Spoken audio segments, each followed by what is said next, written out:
suis contente que mon identité soit pas 100% rattachée à mes performances business. Sinon, on serait pas en train d'avoir cette conversation, toi et moi. Je serais sous mon bureau en train de pleurer toutes les larmes de mon corps, quoi. Aline Bartoli génère près d'1 million d'euros par an avec son business. Elle a un podcast avec plus de 5 millions d'écoutes. Elle a 150 000 personnes qui la suivent. Et dans cet épisode, Aline a partagé quelque chose que personne n'ose raconter dans notre milieu. Je pense que c'est jamais totalement détaché et que les gens qui disent que c'est détaché mentent, clairement. Ce qui faisait que quand ça allait bien, j'étais king of the world, et quand ça allait pas bien, c'était dépression et sous la couette pendant 3 jours, quoi. Ça m'a complètement cramé. Sans être médecin, je pense pouvoir te dire que j'ai frôlé le burn-out si j'avais pas déjà un bon pied dedans. Donc si vous êtes un coach ou en train de bâtir votre business, ce qu'Aline va vous dire dans cet épisode, ça va vous faire gagner 2 années de votre vie. Parce qu'elle ose dire des trucs que la majorité des entrepreneurs vous cachent.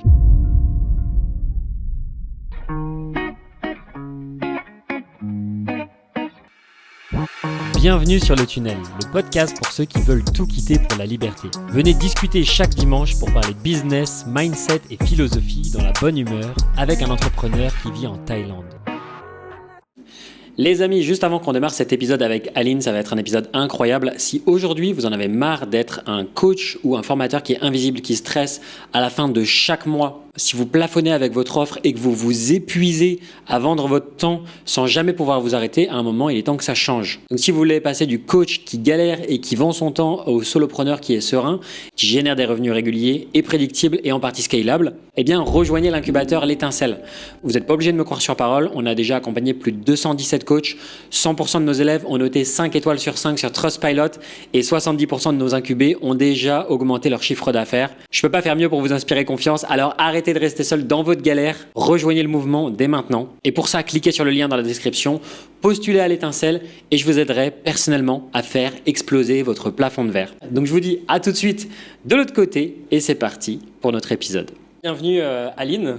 Et toi, tu as bâti un des plus gros business en ligne francophone avec plus d'1 million d'euros de CA, tu as accompagné des milliers d'entrepreneurs, tu as un podcast avec près de 5 millions d'écoutes qui s'appelle « Je peux pas, j'ai business ».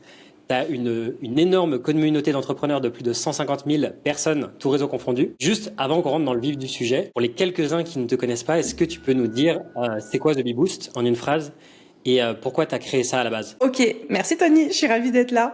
Alors, The Bee Boost, c'est une entreprise qui a vocation à aider les entrepreneurs à mieux vivre leur activité et de leur activité, comme j'aime bien le dire. En gros, on accompagne les entrepreneurs de tout niveau à passer au stade supérieur. Au départ, c'était beaucoup les babypreneurs, comme j'aime bien les appeler, à comment est-ce qu'on structure une activité rentable, quel que soit le niveau de revenus qu'on met derrière le mot rentable. Et puis aujourd'hui, l'écosystème est en train de s'élargir. Il y a un mastermind qui arrive, il y a des coachings de groupe plus en soum qui se déroulent pour les plus gros niveaux qui veulent refranchir d'autres plafonds de verre.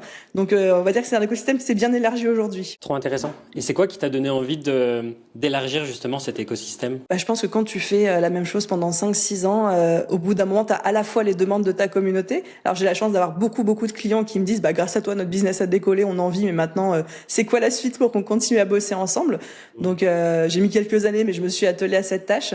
Et puis l'envie d'aller se frotter aussi à d'autres niveaux. Tu sais, plus tu montes en expertise et en expérience, plus aussi c'est intéressant pour toi d'aller te challenger auprès d'autres typologies de clients et puis même montrer que tu évolues avec ton audience, avec les personnes que tu accompagnes. Et puis ça doit être plus intéressant pour toi aussi, parce qu'au début, tu peux essayer d'accompagner des personnes qui sont plus proches de ton niveau, mais quand tu atteins un certain palier, tu as envie aussi d'accompagner des personnes qui sont plus avancées et c'est plus challengeant pour toi, c'est plus intéressant, j'imagine. Là, je serais curieuse d'avoir ton avis, mais en fait, ça a été toujours le truc où je comprenais pas. Parce que, effectivement, généralement, tu vois toujours les coachs débutants, coach business et autres. Et puis quand ces coachs débutants montent en grade et en expertise, ils se dirigent vers des cibles plus avancées qui reflètent peut-être plus des challenges qui les intéressent et autres. Et en fait, moi, j'ai toujours été passionnée par les entrepreneurs débutants, tu vois. Ça a toujours été mon cœur de cible. J'adore les accompagner. Et même si aujourd'hui, je l'ai pas précisé, j'aime bien parce que c'est une fierté, je le dis. Mais je suis diplômée en tant que coach, donc je suis diplômée coaching d'affaires, coaching de dirigeants, etc. Ouais, en fait, j'ai toujours adoré accompagner les débutants et je trouve ça dommage que il y a que les débutants qui accompagnent les débutants et qu'il n'y ait aucun coach expert, et je peux me considérer comme expert parce que voilà, j'ai accompagné plus de 13 000 entrepreneurs aujourd'hui, je suis diplômée, j'ai des nombres d'heures de coaching, j'en ai fait des milliers, des lives aussi, etc. Et en fait, tu vois aucun coach expert qui accompagne les débutants, et c'est dommage. Et moi, j'adore ça. Donc c'est pour ça que je me suis beaucoup cantonnée à ça, mais récemment, comme on me l'a beaucoup demandé et que même moi j'ai envie d'élargir un petit peu plus les écoutilles. Je me suis dit, allez, on va aller se challenger sur des offres auprès d'une autre cible. D'accord. Moi, je me suis beaucoup posé la question justement quand j'ai commencé à monter de palier. Je me suis moi-même fait accompagner par un coach. Lui-même, quand il a atteint les 20 000 euros par mois, il aidait des personnes qui allaient jusqu'à ce palier-là. Et au fur et à mesure que lui, il augmentait, en fait, il accompagnait des personnes de plus en plus avancées. Et je me suis posé la question, est-ce que moi aussi, c'est ce que j'ai envie de faire? Est-ce que j'ai envie d'accompagner des gens de plus en plus avancés? La question s'est posée et du coup, moi aussi, je suis resté sur plutôt des gens qui sont en train de démarrer. T'as eu la même réflexion que moi, du coup. Tu t'es dit, ça me fait kiffer de rester sur une cible plus débutante. Il y a plus de gens, mais après, c'est aussi, il y a plus de concurrence. Mais c'est quelque chose aussi que je trouve plus intéressant. Parce qu'en fait, quand tu aides quelqu'un qui démarre vraiment de zéro et qu'il arrive à avoir ses premiers résultats, même à pouvoir vivre de son activité ou même à quitter son job de salarié, en fait, c'est beaucoup plus satisfaisant. C'est une véritable transformation dans ta vie, tu vois, parce que les gens sont ultra reconnaissants. Alors que quand sur le papier, quelqu'un passe de, 5 à 10 000 euros par mois ou 15 ou plus, c'est beaucoup plus impressionnant quand tu montres les chiffres en tant que témoignage à des gens. Mais par contre, c'est beaucoup moins satisfaisant parce qu'en fait, la personne, elle a déjà un certain levier, elle a déjà des résultats. Je trouve que c'est beaucoup plus difficile de faire passer un entrepreneur de 0 à 1. Parce qu'il y a tout à travailler. La stratégie, le mindset, la posture de vente, le marketing, l'état d'esprit entrepreneurial qui n'est pas du tout le même que celui de salarié. Il y a beaucoup plus de challenges et il faut tous les traiter en même temps. VS, quand tu as dit quelqu'un qui a un profil plus avancé, évidemment qu'il y a des challenges énormes aussi. Mais disons que c'est des personnes qui sont déjà dans les rails, en fait. Qui ont déjà les bons réflexes, qui font confiance, qui appliquent, etc. Et c'est une cible magnifique aussi. Et je pense qu'il y a vraiment plein d'occasions de s'éclater avec chacun. Mais il faut pas sous-estimer le fait de travailler avec des personnes qui se lancent. C'est extrêmement difficile, en tout cas quand on veut bien faire les choses et tenir compte de la personne qu'on a en face de nous, quoi. Et t'as dit une phrase qui m'avait marqué, que j'ai notée. Tu dis régulièrement, ce qui t'a amené au niveau 1 ne t'emmènera pas au niveau 2. Est-ce que tu veux développer ce truc-là? Tu veux mes exemples personnels? Ouais, carrément. Peut-être que je réexpliquerai rapidement pour les personnes de l'audience, mais effectivement, je pense que souvent, on met en place des bonnes habitudes qui nous permettent de passer de A à B. Pensons perte de poids. Ok, je me mets en déficit calories et j'arrive à franchir mon premier milestone en termes de perte de poids. Et ensuite, je vais avoir un plateau. Pourquoi? Parce que mon organisme, alors je suis pas coach de perte de poids, je vais certainement dire des conneries, s'il vous plaît, s'il y a des puristes, ne m'en voulez pas, mais on atteint un palier et on fait un plateau.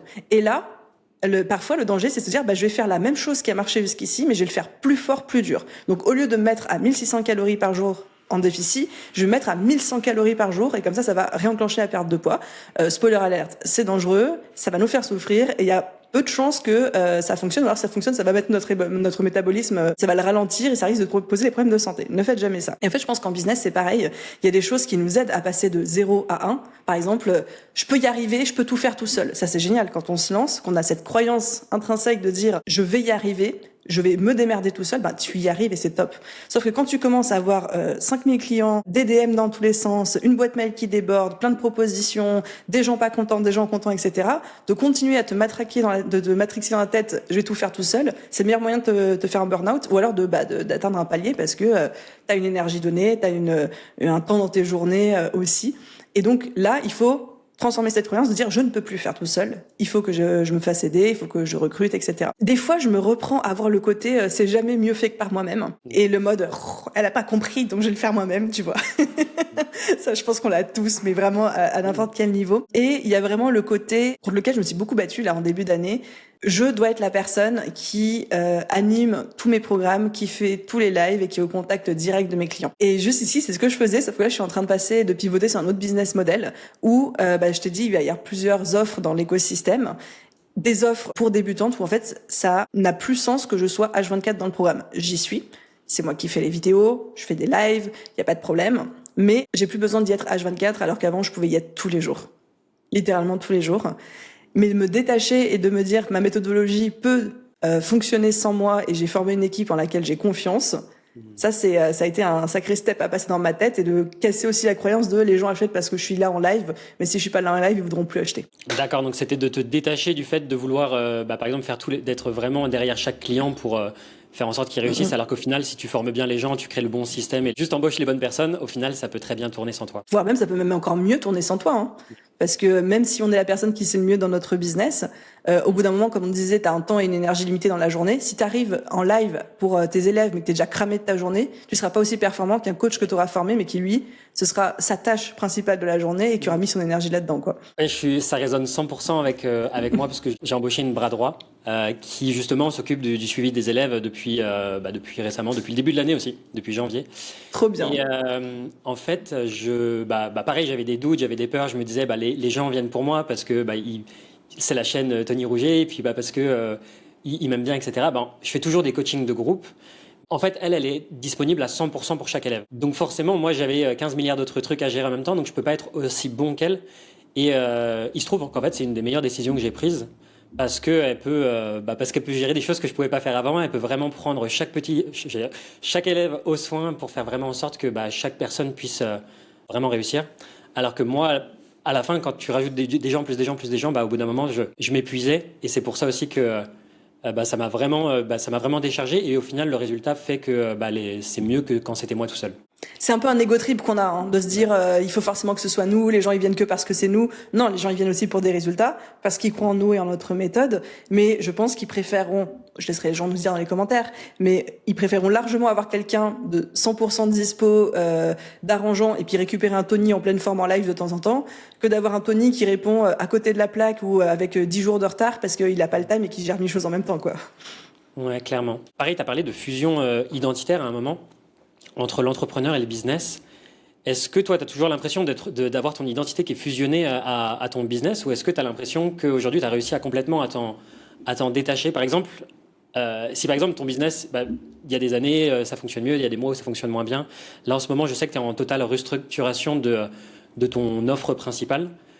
Est-ce que toi, tu arrives vraiment à détacher ton identité de ton business, ou c'est encore un peu difficile? Et comment tu vis ça au quotidien aujourd'hui, toi, Aline? Je pense que c'est jamais totalement détaché et que les gens qui disent que c'est détaché mentent, clairement.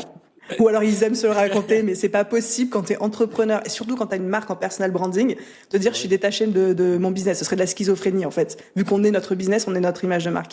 Après oui, par contre, je pense que pendant des années, j'étais de ces personnes où je mangeais, respirais, buvais mon business, mais au travers de mon business aussi. Ce qui faisait que quand ça allait bien, j'étais king of the world, et quand ça allait pas bien, c'était dépression et sous la couette pendant 3 jours, quoi. Tu sais, c'est ce qu'on dit, hein, de corréler son estime de soi, son appréciation de soi-même, de sa performance à la performance de son business. C'est de donner le pouvoir à tous ces facteurs externes qu'on ne maîtrise pas, de pouvoir nous toucher et nous impacter. Donc, j'ai beaucoup travaillé, comme tout bon entrepreneur qui atteint certains paliers et certains plafonds, à détacher aussi, dans la mesure du possible, les deux. Et c'est bien que tu me poses cette question parce que tu vois, tu l'as mentionné, on est en plein pivot, on est en pleine restructuration de l'offre. Je passe d'un modèle de lancement annuel à un modèle de evergreen. C'est hyper challengeant. Je suis partie avec un ego là-dessus en me disant ça va se vendre comme des petits pains, etc. Ça a cartonné pendant 2 mois. Là, le 3e mois, c'est la catastrophe, tu vois. Le chiffre d'affaires, il sera pas fait, les objectifs, ils seront pas remplis ce mois-ci parce que, en fait, on vend pas en evergreen comme on vend en lancement. Quand t'as plus l'urgence, les gens achètent pas pareil. Tu te retrouves en concurrence avec tous les autres programmes evergreen qui peut y avoir sur la place du marché. Donc, je réapprends beaucoup de choses et ça me demande vraiment de faire preuve d'humilité par rapport à ce qui est en train de se passer, de se dire c'est pas parce que t'as une grosse audience, c'est pas parce que tu fais des millions, c'est pas parce que t'es là depuis 6 ans, c'est pas parce que t'es je sais pas quoi ou que t'as un des plus gros podcasts business que ça veut pas dire que t'as les mêmes leçons à apprendre que tout le monde et les mêmes efforts à apprendre que tout le monde. Et là, je suis contente, je vais pas te mentir, c'est pas facile, mais je suis contente que mon identité soit pas 100% rattachée à mes performances business, sinon on serait pas en train d'avoir cette conversation toi et moi. Je serais sous mon bureau en train de pleurer toutes les larmes de mon corps, quoi. En vrai, je te dis ce que je ressens, mais je trouve que t'as une humilité incroyable. De dire ce merci. J'avais déjà remarqué dans ton podcast que tu étais super ouverte, que tu dis vraiment les choses avec le cœur, mais de te voir en face le dire, je trouve que c'est je trouve ça touchant, tu vois, que tu puisses dire les choses comme ça aussi, honnêtement. Je vais me fixer le défi de faire pleurer Tony avant la fin du podcast. Non, arrête, tu vas réussir. T'es un peu sensible. Ah ouais, ça peut arriver que je le sois, oui, quand même. Ok. Je le suis, ouais. Ça va, je ferai attention alors. Non, mais je trouve ça vraiment, vraiment chouette. En 2026, il y a beaucoup de gens qui mettent un masque. C'est aussi une manière de se protéger et aussi peut-être une manière de décorréler son identité de son business, d'avoir un peu 2 identités différentes. Et ce que tu disais dans le document préparatoire, c'est que toi, tu es la même personne dans la vie réelle que dans ton business. Je trouve ça chouette de réussir à exprimer des émotions comme ça, à dire les difficultés, de dire les choses bien, les choses qui vont pas bien. C'est pas donné à tout le monde et on est beaucoup à essayer de mettre du baume pour essayer d'enjoliver les choses, pour faire comme si tout allait bien, alors qu'au final, tout va pas bien. Quand tu as un business, il y a plein de difficultés, d'obstacles et que au final, tu passes ta vie à essayer de résoudre des problèmes. Mais je te remercie pour ton retour. Et en vrai, je pense que c'est pas hyper confortable pour moi de dire, parce que t'as envie de cultiver cette image de j'ai tout compris au game, tout se passe bien. Mais tu vois, alors, comme ça, t'as vraiment la totalité des coulisses. J'ai fait une insomnie à 4h30 du mat cette nuit, parce que je pensais à ça, justement. Et je me disais, est-ce que j'en parle ou est-ce que j'en parle pas? Parce que ça va être le sujet de mon prochain épisode de podcast. Et en fait, je me dis, je vais en parler, parce que je trouve que, au-delà du côté émotionnel de ça marche pas, en fait c'est une super leçon business, voire même des super leçons business, et ça pourrait servir tellement de personnes de les partager, de dire voilà, en fait je cartonnais sur tel business model, là je suis en train de réapprendre tel business model, oui il y a des choses qui se passent pas comme prévu, mais voilà comment je l'analyse, voilà comment j'aborde la situation, voilà comment stratégiquement je regarde les choses pour trouver des solutions, voilà mes guesses. Et en fait, de pouvoir voir un entrepreneur confronté à un challenge et de pouvoir décortiquer comment il réfléchit dans son cerveau, comment il aborde ce problème, je trouve ça déjà hyper inspirant. Parce que moi, j'adore regarder. Il y a peu de personnes qui le font, mais quand elles le font, j'adore. C'est là que tu apprends vraiment. Et puis, c'est surtout, comme tu dis, d'éduquer les gens. Parce que si on leur dit tout va bien, tout va bien, tout va bien, les personnes qui nous suivent, au bout d'un moment, elles se disent, en fait, si moi tout va pas bien, c'est que je fais mal les choses, c'est que je suis une merde, c'est que je vais jamais réussir. Alors qu'en fait, on est tous en PLS au moins une fois par semaine. Bon, là, je projette peut-être un petit peu, tu vois. Mais voilà, alors que de montrer aux gens comment est-ce que tu abordes une situation challengeante, comment est-ce que tu réfléchis, comment est-ce que tu détaches ton ego et comment tu adoptes une posture de dirigeant, c'est un peu le sujet de notre première partie. En fait, c'est là où vraiment t'enseignes et tu t'incarnes, en fait, ce que tu essayes de transmettre dans tes programmes, tes accompagnements, etc., quoi. Mais ce que je trouve fort, c'est d'assumer tes blocages et tes erreurs au moment où ils arrivent. Par exemple, moi, je fais souvent des vidéos sur mes leçons que j'ai apprises. Par exemple, j'ai vu que tu as fait les leçons de ton trimestre, les erreurs que tu as apprises, etc. Là, tu vois, tu peux dire, voilà, j'ai appris ces leçons-là, je les ai digérées et voilà ce que j'en ai appris. Mais ce que je trouve vraiment fort et difficile en même temps, c'est d'assumer des blocages que tu as en direct et de dire, voilà, je rencontre ce blocage-là en ce moment même, de pas avoir peur peut-être que tu vois que ça te desserve ou que des clients te jugent ou quoi que ce soit. Donc c'est une bonne leçon d'authenticité que on peut tous tirer de ta manière de faire. Il y aura des gens qui jugeront, je le sais, et ils auront le droit. C'est ok.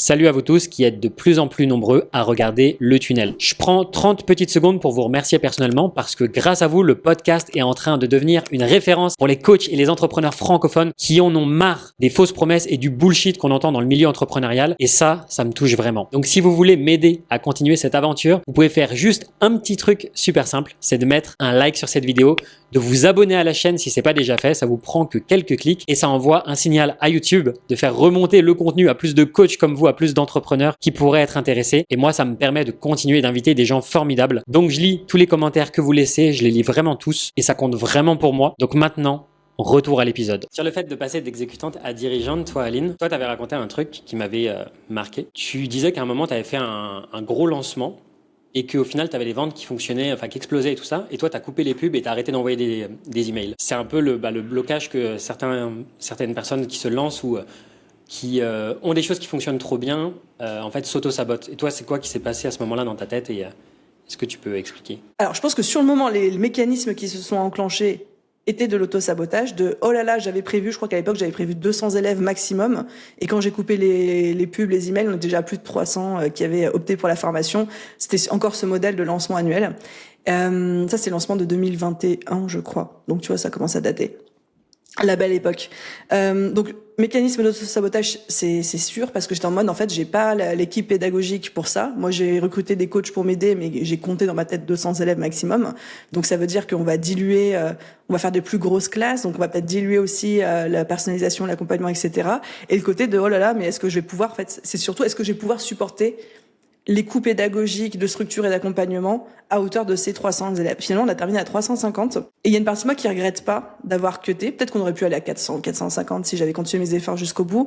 Mais est-ce que ça se serait pas pété de l'intérieur à ce moment-là? Je ne sais pas. Avec des si, on mettrait Paris en bouteille, on referait le monde, etc. C'est mon discours un peu mitigé, mais je préfère être un peu plus conservatrice mais m'assurer de la qualité de ce que je délivre derrière, plutôt que d'aller courir derrière les résultats, l'argent et les gros chiffres, mais derrière, un an plus tard, de devoir mettre la clé sous la porte parce qu'il y a eu tellement de trucs qui ont pété à l'intérieur que les gens n'étaient pas contents, qui se sont plaints, que le bouche à oreille a fait son taf et qu'en fait, la réputation a été détruite parce que c'est pas les yeux un peu plus gros que le ventre, mais voilà quoi. Donc, je ne sais pas ce qui se serait passé si j'avais mis les gaz jusqu'au bout. Peut-être que ça se serait très bien passé, que c'est juste mon sabotage qui a parlé. Peut-être qu'à contrario, il y a eu un petit instinct de côté de préservation, survie qui s'est mis en place pour la bonne cause. Je ne sais pas. Souvent, en fait, on parle de la peur de l'échec. Mais au final, tu as aussi la peur du succès on en entend moins parler. Au final, des fois, quand ça marche trop, on peut aussi se mettre, tirer les freins pour faire en sorte que ça fonctionne pas. Donc, je trouve ça aussi intéressant. Ça, c'est courant. Hein. C'est juste qu'on en parle moins, mais au final, je pense que tous les entrepreneurs sont passés par là, en fait. Moi, je dis souvent à mes élèves, arrêtez d'appuyer sur le frein et l'accélérateur en même temps. Ouais. Ça casse le moteur. Ouais. J'ai fait un test ce matin. Comment ça s'appelle ? Le test COBE. Est-ce que tu connais ? Le KOBE ? K-O-B-E ? Ouais, c'est ça. Et ben, je trouve que les leçons que j'en ai tirées, c'est incroyable. Et en fait, ça, juste pour ceux qui ne connaissent pas, c'est pas un test de QI, c'est pas un test d'intelligence. C'est un test qui te permet peut-être que tu l'expliqueras mieux, mais qui explique un peu tes forces et tes faiblesses aussi du point de vue de comment bien travailler. C'est aussi pour les gens qui potentiellement ont fait un burn-out ou qui vont en faire un, pour un peu identifier les forces et les faiblesses, ou pour ceux qui managent une équipe. C'est intéressant de connaître tout ça. Je me rends compte que là où j'ai le plus de force, je devrais passer 30% de mon temps dessus, et je passe 2% de mon temps dessus. Je passe 2% de mon temps dessus. Et au final, je suis tout le temps dans cette posture d'exécutant, alors qu'au final, là où j'ai le plus de force, c'est dans la stratégie. Mais je recommanderais à toutes les personnes qui écoutent le podcast de dépenser $50 pour le faire, parce que je ne pensais pas que ça me donnerait de telles leçons sur moi-même. Et au final, après, tu peux analyser avec l'IA, tu peux essayer de voir comment est-ce que je l'applique dans ma vie, comment ça fonctionne vraiment par rapport à moi-même. Mais ça m'a beaucoup aidé, en tout cas, de prendre conscience de cette posture d'exécutant, alors que j'essaie d'être plus un dirigeant. Dans ma tête, je pense que je suis un dirigeant, mais au final, dans les actions, je suis un exécutant. Et j'ai un peu le cul entre deux chaises. Et est-ce que toi, tu as eu les mêmes insights quand tu l'as fait ou pas du tout ? Ça remonte à il y a longtemps, donc je t'avoue, je ne saurais pas te répondre. Mais c'est vrai que c'est un test qui est très puissant là-dessus. Je l'avais abordé dans ma formation de coach. Justement, on avait abordé plusieurs tests. Moi, dont je suis très fan. Il y avait le Gallup, qui est génial pour identifier en gros tes 5 forces naturelles, où toi tu te dis c'est normal, tout le monde a ça, mais pas du tout. Il y a le disque, forcément, les 4 couleurs du disque, sur comment tu agis en société dans tes relations avec les autres, et le fameux Kolbe aussi. Je crois qu'il y a 2 niveaux, il y a niveau 1, niveau 2. Moi, je suis une grande fan des tests de personnalité. Je trouve que ça donne une très très bonne grille de lecture pour se connaître soi. Et je sais que de manière détournée ou directe, je les utilise H24 dans mes programmes. Tout est sous forme de tests, de quiz, d'archétypes et tout, pour aider les gens à comprendre comment ils fonctionnent et à s'adapter aussi par rapport à ça dans leur communication, dans leur stratégie de vente et tout. J'étais très fermé aux tests de personnalité. Je me disais que c'était un peu du bullshit. Que c'était un peu un truc marketing qu'on essayait de nous dire, voilà un peu, tu vois, comme les tests à l'ancienne sur Facebook, tu es tel type de personne, etc. Mais au final, quand tu sais vraiment les utiliser et que tu arrives à en tirer des insights actionnables pour ta vie, ça a une énorme valeur. Et en fait, apprendre à se connaître, c'est aussi apprendre à mieux réfléchir, à mieux travailler, à faire les bonnes actions pour soi. Et j'en avais pas trop entendu parler de ce genre de choses, donc je pense que c'est assez sous-coté de faire pas forcément le MBTI, mais des tests un peu plus poussés comme ça, le Gallup, le disque, etc., pour mieux se connaître, mieux performer. Aline, si tu veux, je te propose qu'on passe au premier mini-jeu. Prête.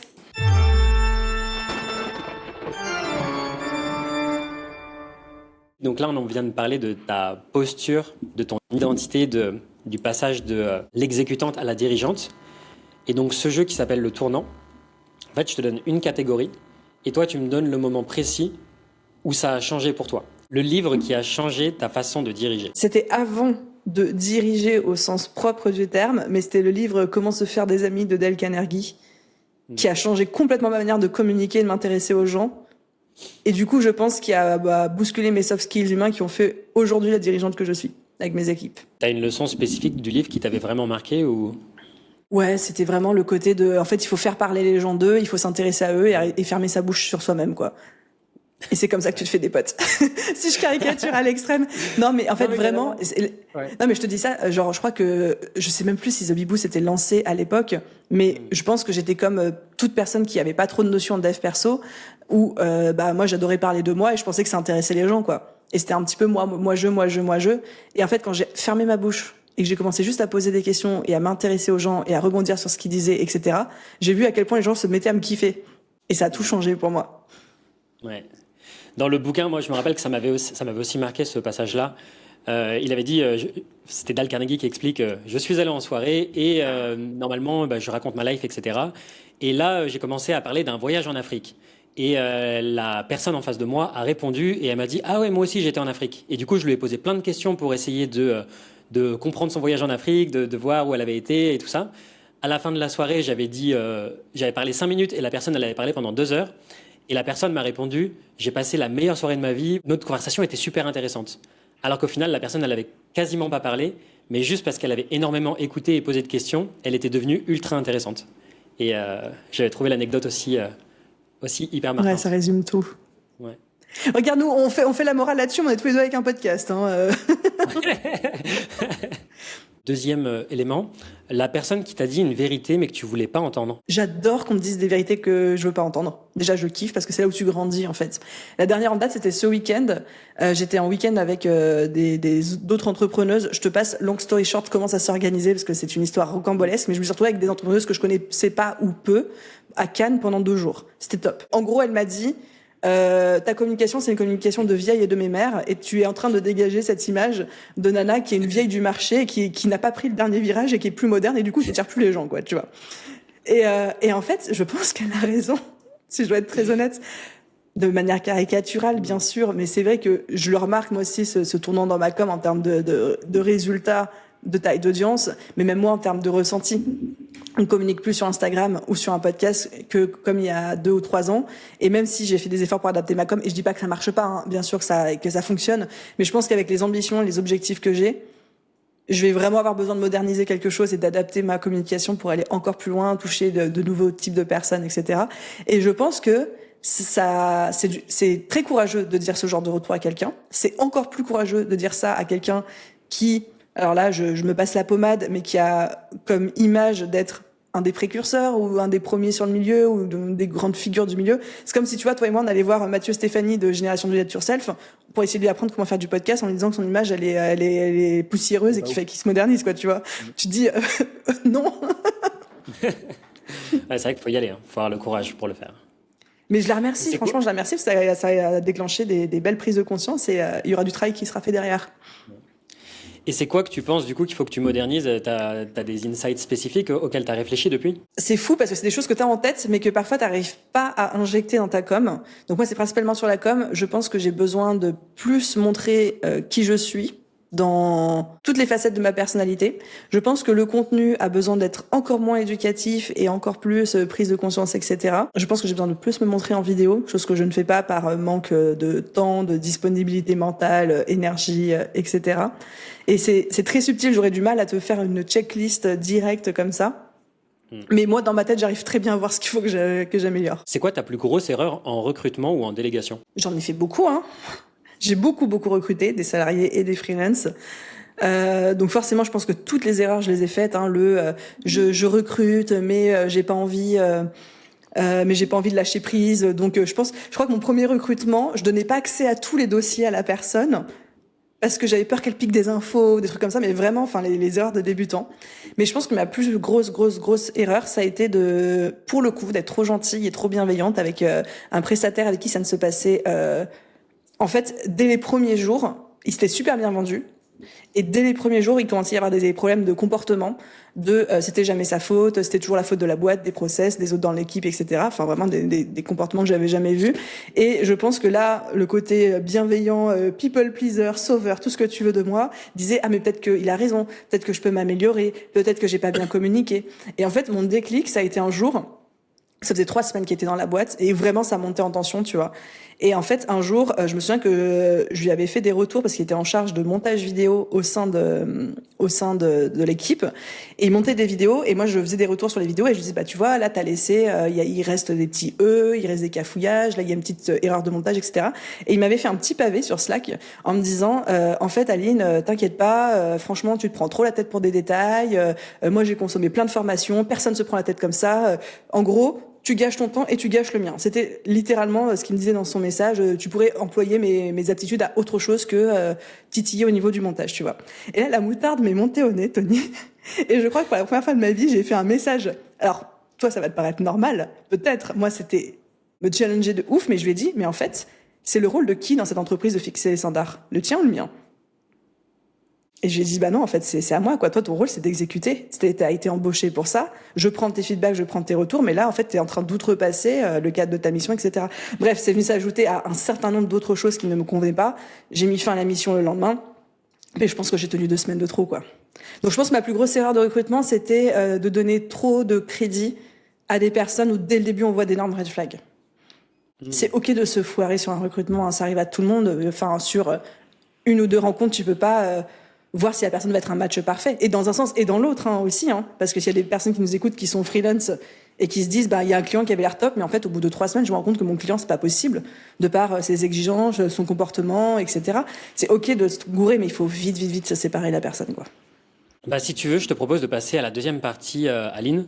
Et en plus, ça tombe bien parce que la deuxième partie, c'est plutôt sur la partie argent, plafond de verre financier, etc. Il y a un truc qu'il y a peu d'entrepreneurs aussi qui parlent, parce qu'on parle toujours de gagner beaucoup et d'être stable et que tout va bien dans nos business. Mais en réalité, quand on est entrepreneur, bah, il y a des hauts et des bas. Tu disais tout à l'heure, le mois de mars n'est pas aussi stylé que ce que tu voudrais, ou le mois d'avril, je sais plus. Et bah, moi aussi, ça m'arrive des fois d'avoir des fluctuations de cash. Et je pense que bah, on le vit tous.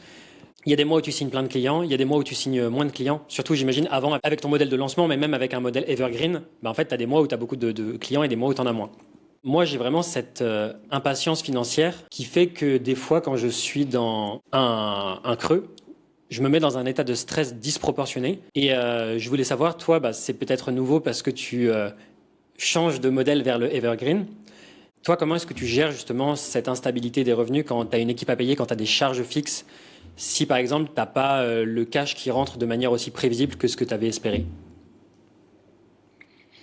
Je pense que c'est un stress pour tout le monde, qui soit factuel, c'est-à-dire basé sur des faits où il y a une vraie urgence financière, ou même juste qu'on projette, juste parce que bah on a été habitué à une croissance, puis d'un coup on l'a plus, et même s'il y a de la trésor, ben ça nous fait paniquer quand même.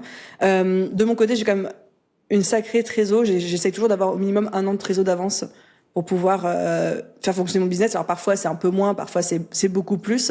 Donc je suis toujours sereine à me dire si jamais, parce que tu vois, moi j'ai des salariés dans l'équipe, j'ai des charges qui sont quand même hyper conséquentes. Donc je peux pas me permettre d'être à l'euro près chaque mois, ce serait trop dangereux. Donc j'ai cette sécurité-là. Et en même temps, je pense que je me suis aussi construit des scénarios dans la tête, je sais pas si tu fais pareil, mais que même si demain tout pète, que je ne peux plus faire The Bee Boost et que je me retrouve à la rue, qu'est-ce que je fais, qu'est-ce qui se passe, tu vois? Et là je me dis, ah bah écoute, j'ai mon appart à Paris, je suis propriétaire, mais du coup je le mettrai en location, ça me ferait un petit revenu, j'irai louer un studio à 500 balles au fin fond de la Creuse, voilà, et puis le temps de me refaire, enfin, tu vois, en fait je me construis des scénarios dans ma tête, irréaliste ou pas irréaliste, tu vois, des fois je vais voir mon mec et je lui fais, si demain je deviens femme au foyer parce que je peux plus bosser, est-ce que tu payeras les courses et tout? Il me dit bah oui, tu vois. Et en fait je me fais des scénarios, des worst case scénarios qui sont complètement fantaisistes, mais en fait qui quelque part rassurent de se dire, même dans le pire des cas, je serai pas à la rue, quoi. Et enfin, en tout cas, aujourd'hui, j'ai la chance de pouvoir avoir parce que je sais que c'est pas le cas de tout le monde, mais j'ai la chance de pouvoir avoir ces réflexions-là. D'accord. Et toi, quand tu as des clients, par exemple, qui te disent la même chose que toi, tu as dans la tête, mais par exemple, ils sont pas dans la même situation aussi stable que toi. Par exemple, imaginons quelqu'un qui n'a pas de trésor, tu lui dis quoi dans cette situation? Ça va dépendre la situation. Moi, je vais être très claire avec toi. Déontologiquement, je prends pas les personnes qui sont dans une grosse urgence financière. En fait, ça me met et ça leur met un stress pour moi qui est trop dangereux. Et tu vois, genre, j'ai un exemple très simple qui me vient en tête. J'ai une nana il y a 2 mois qui voulait rejoindre mon programme et qui me disait, mais en fait, c'est mon programme de la dernière chance. Et si je ne fais pas d'argent dans les 2 prochains mois, je dois hypothéquer ma maison. Et en fait, je lui ai dit, non, tu ne rentreras pas dans le programme, utilise cet argent pour soit vivre un petit peu plus longtemps et te donner un peu plus longtemps dans ton business, soit investir dans une nouvelle compétence ou autre, mais ce serait pas du tout éthique de ma part de dire oui et de porter moi en partie parce que moi je me sens responsable, moi en partie cette réussite. Et toi, en fait, s'il y a des personnes qui sont en énorme urgence financière, il y aura deux teams. Je fais attention à mon discours parce que je veux pas que ce soit mal interprété. En fait, il y aura deux teams. Il y a la team de ceux qui investissent toutes leurs économies et que parce que c'est leur dernière chance, vont se défoncer. Tu sais, c'est un peu brûler les bateaux. Ils vont se défoncer, Ils vont y arriver. Mais ça, pour moi, ce sont quand même des exceptions. Il y a un petit biais du survivant aussi parmi les gens qui racontent ces histoires-là. Moi, je suis plutôt assez conservatrice quand il s'agit de la sécurité financière, qui touche à la sécurité interne aussi, de dire, il y a tellement de ressources gratuites aujourd'hui en ligne. Faites avec ça. On peut avoir de très bons résultats aujourd'hui juste en bossant dur. Ça va pas être simple, ça va être moins facile que quand quelqu'un nous dit quoi faire, etc. Mais on peut s'en sortir de cette manière-là suffisamment pour pouvoir mettre 2 000, 3 000, 4 000 euros dans un programme sans que ça nous mette la corde au cou en mode si je trouve pas des clients dans les 3 prochains jours, en fait, j'hypothèque ma maison, je vends ma voiture ou que sais-je quoi. En tout cas, moi, c'est le discours que j'ai avec mes clients. Et tu as dit aussi que tu prends la responsabilité d'un peu de tout ce qui arrive à tes clients. Je ne sais pas à quel niveau, mais tu sais, quand on est entrepreneur, on dit toujours il faut prendre la responsabilité de tout ce qui t'arrive dans ta vie, que ce soit une coupure d'électricité, tu tombes malade, c'est de ta faute parce que tu n'as peut-être pas mis un pull ce jour-là, ou tu prends la responsabilité de tout ce qui t'arrive. Et du coup, je trouve que c'est un peu difficile parfois, parce qu'en fait, je me suis toujours mis cette pression en mode tout ce qui m'arrive, c'est grâce ou à cause de moi. Sauf que du coup, quand tu te mets cette pression-là aussi vis-à-vis de tes clients, tu te dis, bon, bah voilà, tout ce qui arrive à mes clients, c'est aussi à cause ou grâce à moi. Par rapport à ce que tu disais là, c'est intéressant. Je me demandais, toi, c'est quoi un peu ta limite de responsabilité? Parce qu'à la fin, tu peux pas être responsable de tout ce qui arrive à tes clients, puisque à la fin, c'est eux qui ont, forcément, c'est eux qui vont passer à l'action, c'est eux qui vont faire les choses. Donc, tu peux être la meilleure coach business au monde, Aline, ou la personne qui a les meilleurs conseils, ou tout ce que tu veux. Derrière, si la personne ne passe pas à l'action, tu peux pas garantir à 100% ses résultats, mais en même temps, si tu mets une garantie et en même temps, si toi, tu as l'habitude de porter la responsabilité de tout ça sur tes épaules. Pour te donner un exemple très concret aussi, par exemple, à un moment, j'avais une cliente qui m'a demandé un remboursement. Je me sentais vraiment pas bien parce qu'en fait, je savais que j'avais fait toute ma part du marché et que j'avais vraiment surdélivré, que j'avais tout donné pour faire en sorte que ça fonctionne. Et j'avais annoncé à mon équipe, je fais là il y a tel client qui demande de rembourser, je vais lui envoyer le remboursement parce que ça me semble normal, elle a demandé le remboursement, etc. J'avais fait une réunion d'équipe et toute mon équipe m'a dit mais tu te rends compte que là tu veux la rembourser alors qu'en fait elle n'a pas du tout fait les actions qu'elle avait prévu de faire. En fait dans le programme il y a des action steps. Si tu fais pas les actions, c'est écrit sur la garantie, c'est normal, tu fais les actions, t'es remboursé, si tu fais pas les actions, t'es pas remboursé. Et moi, je m'étais tellement mis dans cet état d'esprit de tu portes toute la responsabilité de tes clients sur tes épaules et de tout ce qui t'arrive dans ta vie, que j'étais rendu à un stade où je m'étais dit que je vais même si la personne elle a rien fait, c'est de ma faute.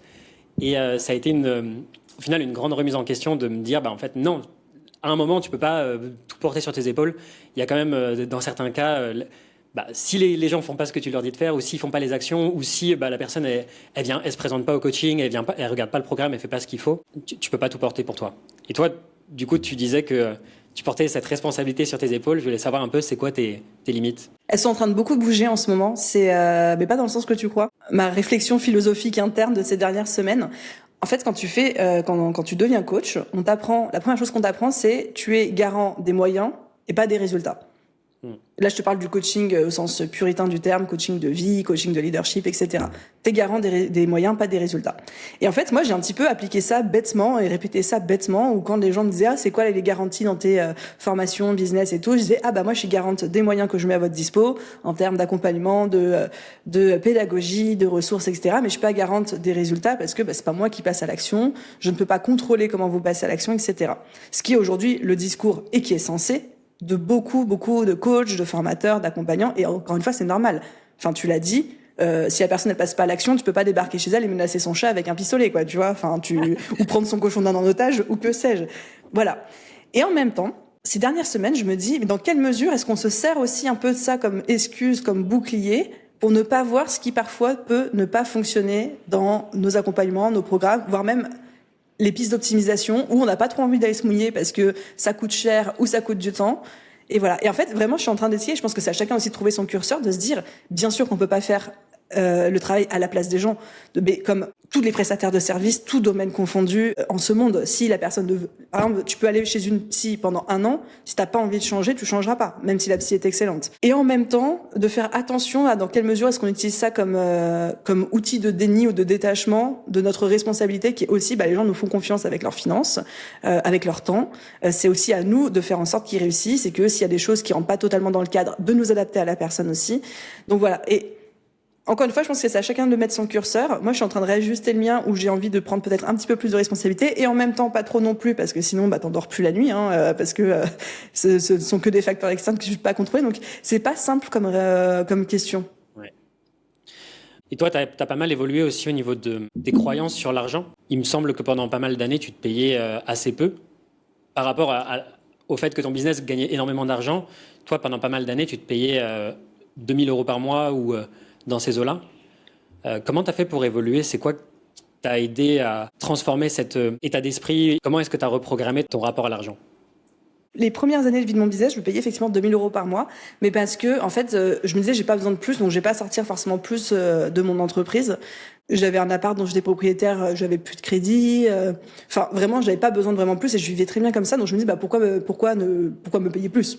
À quoi ça me servirait? J'avais pas forcément de projet ou de choses comme ça. Et ma prise de conscience, ça a été un rendez-vous avec ma comptable, que j'adore, qui m'a dit, Aline, est-ce que tu as conscience que tu es la prestataire la moins bien payée de tout ton business? Elle m'a dit, tes prestataires sont mieux payés que toi. Et en fait, ça m'a déclenché une prise de conscience sur merde, alors je bosse 60-70 heures par semaine. Oui, c'est du taf, même si je le vis pas comme tel. Et le fait de me dire, je suis la moins bien payée, là, pour le coup, ça a titillé mon ego. Tu vois, on parle pas mal d'ego en fil rouge depuis le début de notre échange. Et je me suis dit, peut-être qu'effectivement, je vais monter ma REM. Donc, je l'ai montée à 4 000 à l'époque. Après, ça a continué un petit peu à augmenter. Je pense que j'ai jamais été, tu vois, de manière très transparente. Aujourd'hui, je suis à 6 000, mais je répartis selon différents pôles, c'est pas 6 000 de salaire et autres. Mais en fait, tu vois, je reste aussi toujours très réaliste sur, c'est pas parce que tu peux te payer plus qu'il faut forcément le faire. Il faut juste être OK. Et savoir que si tu choisis cette somme-là, c'est parce que c'est ce dont tu as besoin, c'est ce qui te rend heureux, c'est ce qui est aussi écologique pour ton business, mais que c'est pas une somme qui a été décidée par tes biais avec l'argent ou par tes croyances limitantes, et que c'est pas non plus une somme qui est drivée par ton ego, ton besoin de prouver au monde et à la société que tu te fais des cerises en or. C'était vraiment peut-être la peur de ne pas avoir suffisamment pour ton business, ou c'était quoi qui faisait que justement tu te sous-payais à ce moment-là? En fait, en vrai, je pense pas qu'il y avait tellement, pour le coup, je pense pas qu'il y avait tellement de blocage par rapport à l'argent. C'était plutôt le côté, si j'en ai pas besoin, je vais pas sortir de l'argent pour rien. Parce que, quand tu sors de l'argent, tu payes des taxes dessus. Après, tu vas payer, quand tu le déclares aux impôts, tu repayes des impôts dessus. Enfin, en tout cas, dans notre magnifique écosystème français. Toutes mes entreprises sont domiciliées. Comment? C'est vrai qu'en France, c'est ouais. Parce que j'habite pas en France et je ne suis pas en France. C'est pour ça. Alors, moi, je précise, mes 3 boîtes sont domiciliées en France et je paye tous mes impôts en France dessus. Et du coup, il faut savoir que quand tu sors de l'argent mais qui te sert à rien, tu payes 2 fois des impôts dessus. Une première fois quand tu le sors de ton business. Par exemple, si tu le verses comme salaire, tu vas payer ton URSSAF, etc. Et ensuite, tu le déclares aux impôts comme salaire et donc là, tu es retaxé dessus. Donc, si t'en as pas besoin, laisse-les dans ta boîte. Toi, tu as déjà songé à te dire... je vais déplacer mes boîtes ailleurs et arrêter de me faire saigner par les taxes. En vrai, alors non, pas vraiment. En fait, à un moment, j'ai eu l'opportunité parce que il faut savoir une petite anecdote croustillante à propos de moi. Non, mais anecdote quand même. En fait, je suis franco-suisse, donc j'ai la double nationalité, donc je pourrais totalement aller mettre mes boîtes en Suisse. À un moment, je me suis posé la question, mais ça me faisait beaucoup d'efforts et de charges pour des gains, mais pas tant que ça. Et en fait, au bout d'un moment, jusqu'ici en tout cas, après, je ne sais pas de quoi l'avenir sera fait, je veux pas qu'on vienne me tringler avec cet épisode de podcast en 10 ans si j'ai changé d'avis. Mais en tout cas, au jour d'aujourd'hui, notre système n'est pas parfait, mais je suis contente de contribuer à mon échelle à ce système. On a quand même beaucoup de choses qui sont acquises, mais gratuites, comme le système d'éducation, le système de santé. Je contribue à créer de l'emploi, j'en suis très fière. Je peux offrir des super belles conditions à mes salariés, des choses comme ça. Enfin, oui, ça coûte beaucoup plus d'argent que si j'étais à Dubaï, en Thaïlande, je ne vise personne, ou en Amérique du Sud. Mais on va dire que en termes de valeur, je suis OK avec ça. Et encore une fois, par contre, je ne crache pas sur ceux qui le font. Et je comprends totalement. Et si c'est une volonté, etc. En fait, moi, tant que ça reste cohérent avec les valeurs de la personne et puis son cadre de vie, tu vois, par exemple, toi, tu dis, Tu habites en Thaïlande, ta boîte est en Thaïlande, make sense. Si ta boîte est en Thaïlande mais que t'habitais pas en Thaïlande, je te dirais bon Tony, hein? Voilà, tu vois, je te ferai un peu la morale. Mais si c'est cohérent avec le lifestyle que tu vis et si c'est cohérent avec tes valeurs, mais grand bien t'en fasse et je suis contente pour toi, quoi, tu vois. D'accord. Et avant qu'on passe au deuxième mini-jeu, est-ce que toi, tu avais des pensées ou des choses que tu aurais voulu rajouter sur l'argent? Je pense qu'un conseil que je peux te donner, moi, qui m'a beaucoup aidé, c'est que j'ai jamais aussi vite pété mes plafonds de verre qu'en étant entourée de gens qui faisaient déjà des sommes astronomiques. En fait, quand tu commences, t'as l'impression que faire 1 million d'euros de chiffre d'affaires, c'est énorme, t'y arriveras jamais, c'est réservé aux plus grands, etc.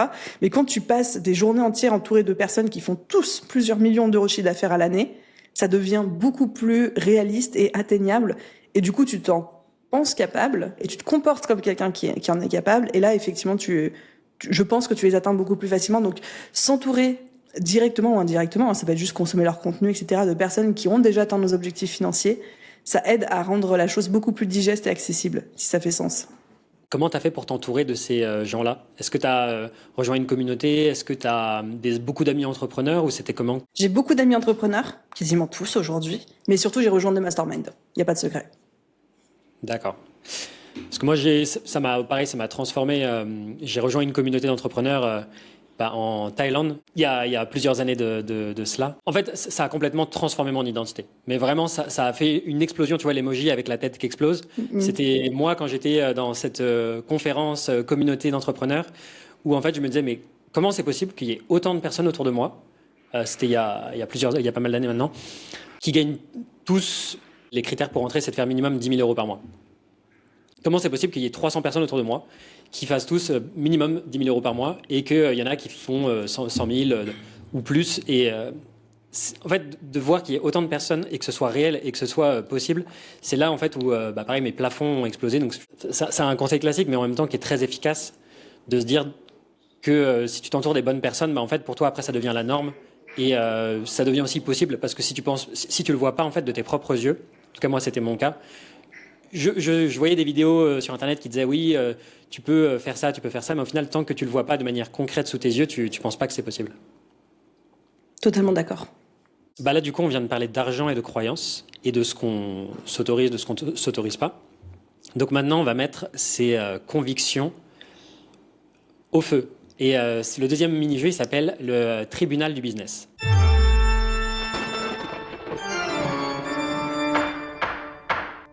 Donc en gros, je te donne une croyance et toi tu me dis coupable ou innocente.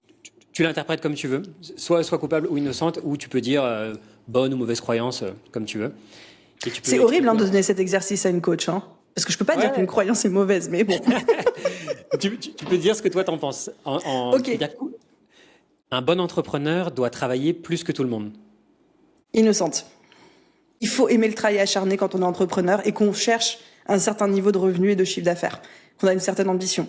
Je suis une grande croyante du slowprenariat, etc.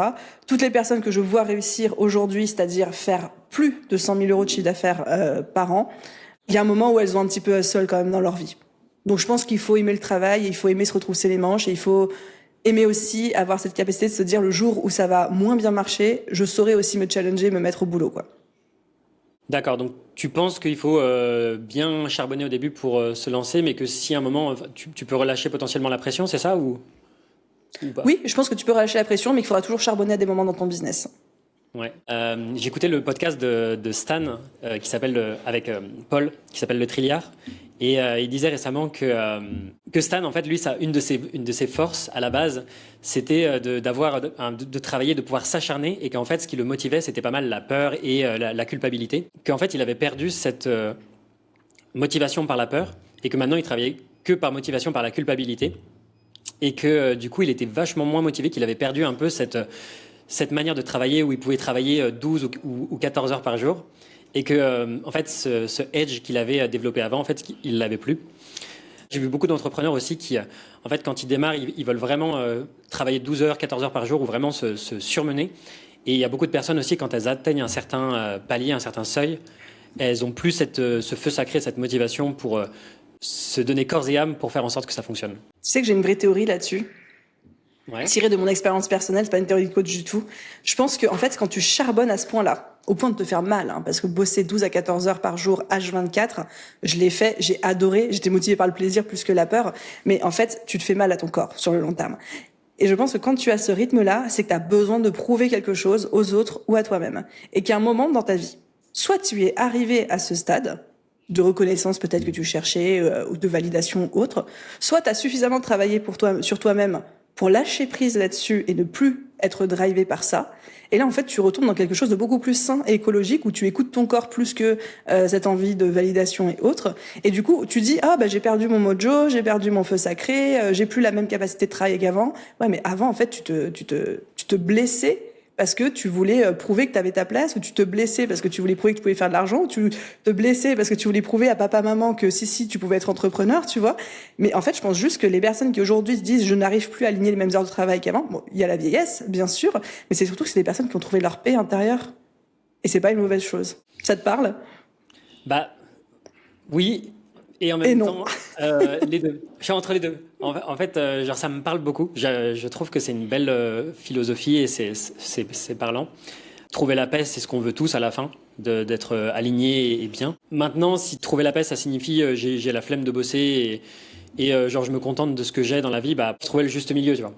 Il n'y a pas de réponse ultime.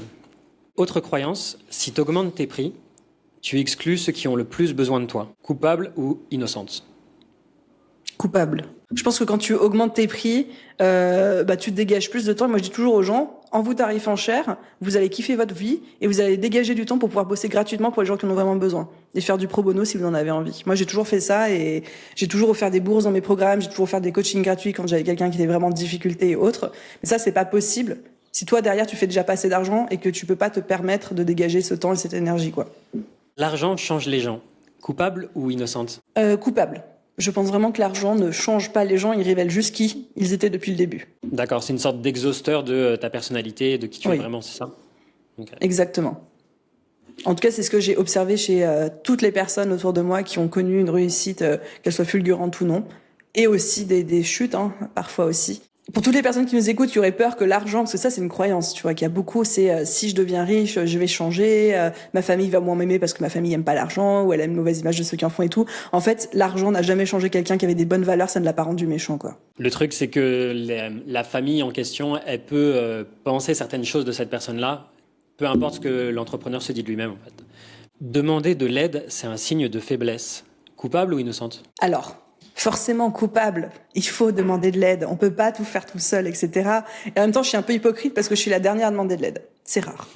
Voilà. Oui, dans des grandes lignes, il faudrait demander de l'aide quand on en a besoin et ça va beaucoup plus vite et beaucoup plus facilement quand quelqu'un nous aide que quand on fait ça tout seul.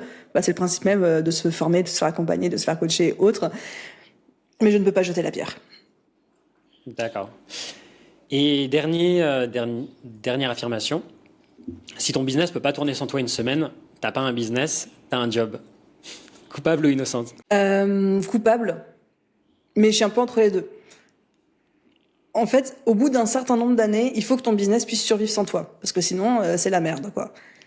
Et en même temps, c'est normal qu'au début, un business ne puisse pas tourner sans toi. T'es en train de le monter, t'es en train de le développer, t'es en train de le structurer. Et quand je dis au début, je parle des premières années, tu vois, pas forcément des premiers mois.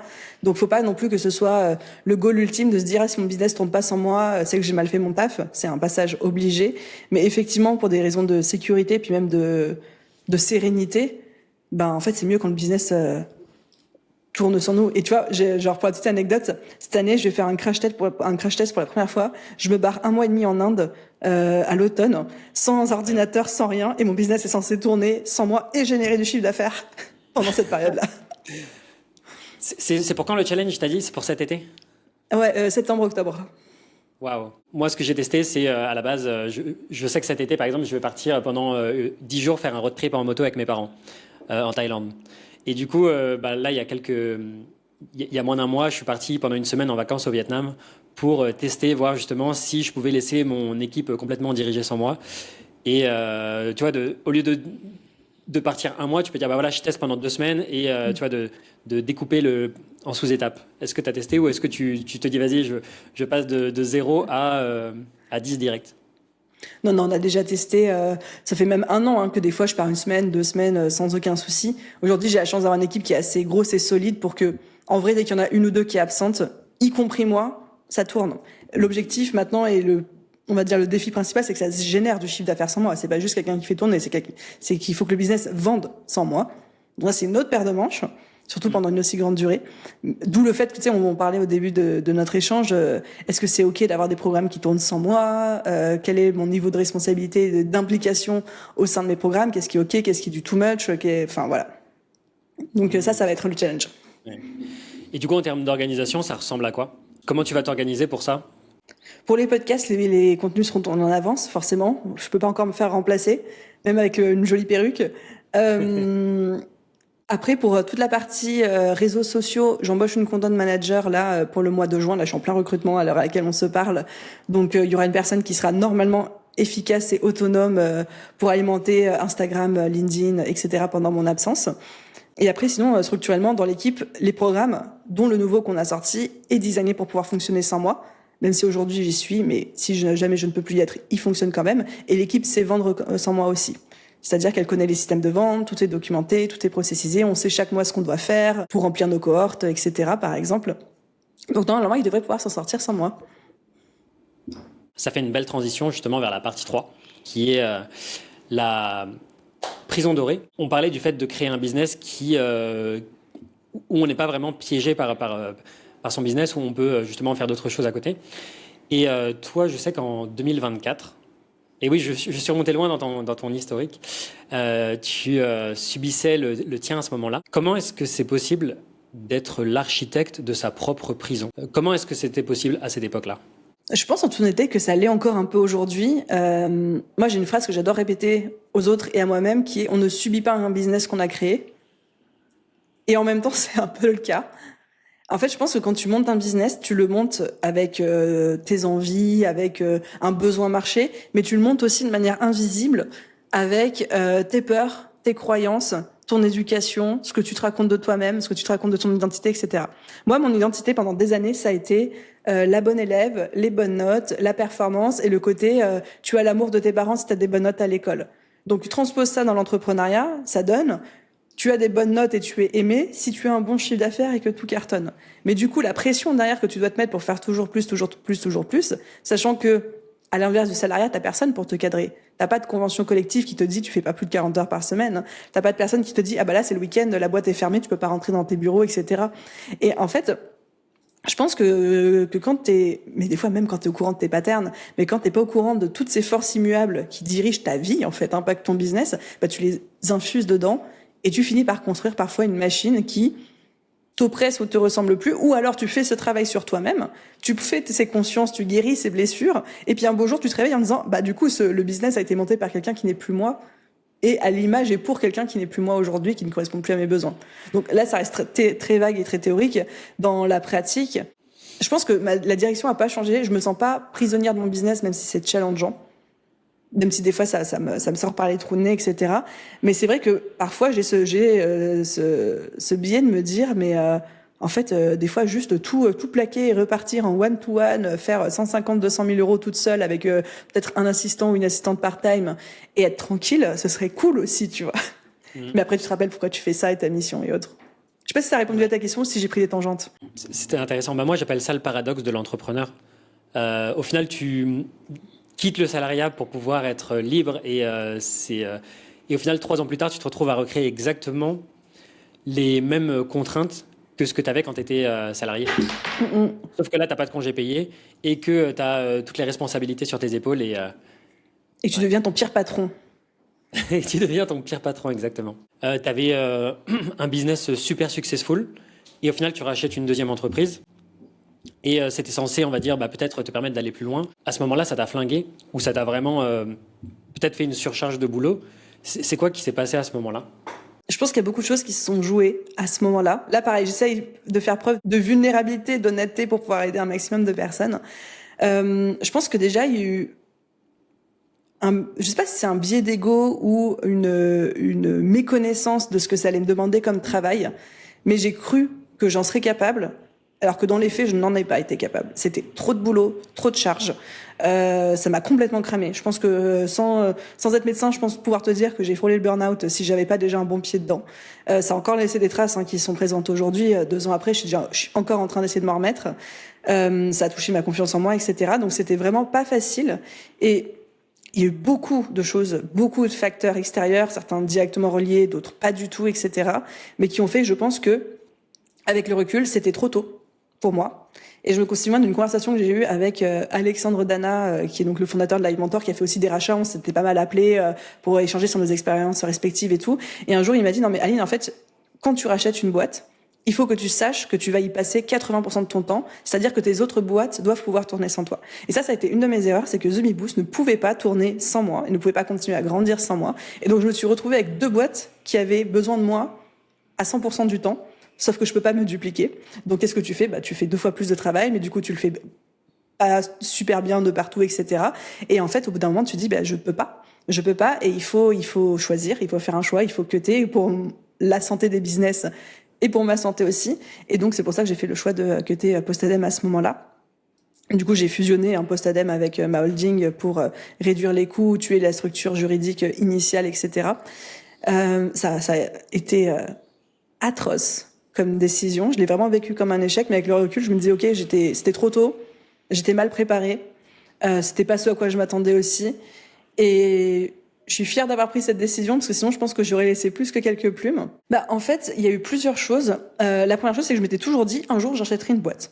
Voilà, ça a toujours fait partie de mes rêves parce que je sais pas, pour le côté challenge, la découverte, etc. Mais je me projetais pas faire ça avant au moins encore 5 ou 6 ans, le temps de stabiliser l'existant.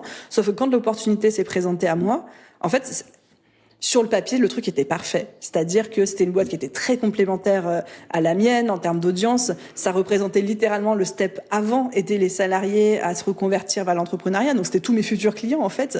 Et ça, je voyais vraiment ça comme un écosystème qui pouvait se construire par la croissance externe. Enfin, sur le papier, le plan était parfait. Les business models étaient très similaires, le fonctionnement aussi. Enfin, et je me suis vraiment dit, Aline, si tu laisses passer cette opportunité, tu le regretteras toute ta vie. Tu passeras ta vie sur ton lit de mort, tu seras en train de te demander et si, tu vois. Vas-y, fais-le, c'est pas grave. Tu vois, moi aussi, je crois beaucoup au destin et que tout ce qui nous arrive pour une raison ou pas. Et du coup, c'est vrai, je me suis dit c'est trop tôt, mais vas-y, c'est bon, j'y vais, je m'en sens capable. J'en étais pas capable, clairement. Quand tu étais dans ce moment, on va dire un peu de down, etc., ça ressemblait à quoi du coup? Comment tu faisais, comment tu gérais ta vie au quotidien? Du coup, tu devais courir sur les 2 business. Comment tu gérais ça?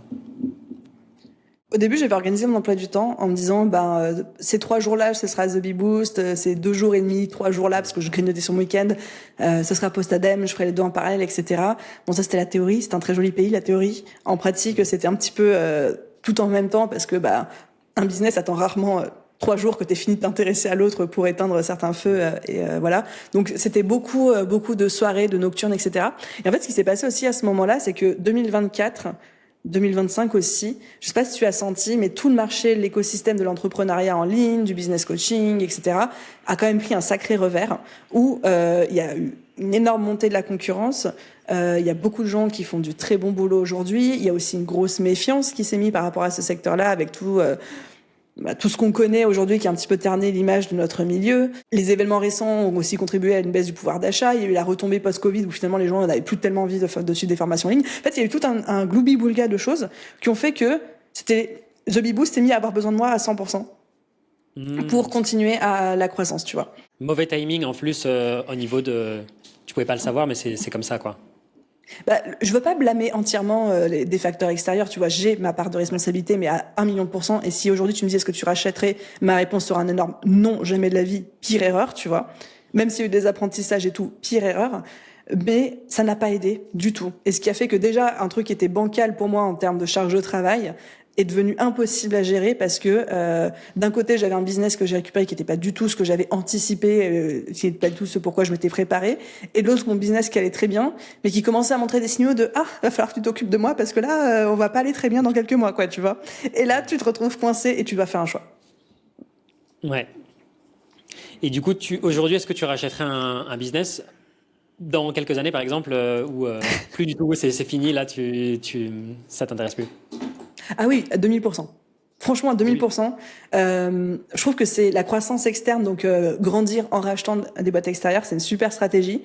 Maintenant, je vois absolument toutes les erreurs que j'ai faites, mais vraiment toutes, et il y en a des catastrophes. Je pense qu'un jour, je ferai un gros épisode de podcast avec toutes les erreurs, etc., parce que ça nous demanderait peut-être 2 heures de plus de discussion.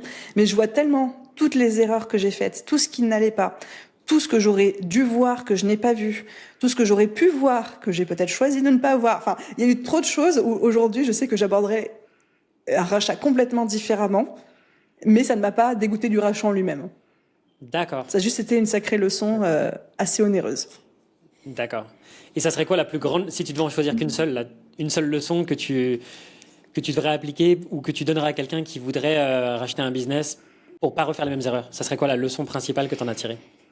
C'est une leçon qui est très business. Si je dois expliquer de manière très caricaturale à l'audience, pareil, s'il y a des fiscalistes qui nous écoutent, fermez vos oreilles. C'est un peu comme t'achètes un appart, tu vois, tu visites, ça te plaît, tu fais une offre, tu fais une contre-visite, tu signes une promesse, et après t'as 3 mois, tu vas chercher ton financement, et après tu closes la vente.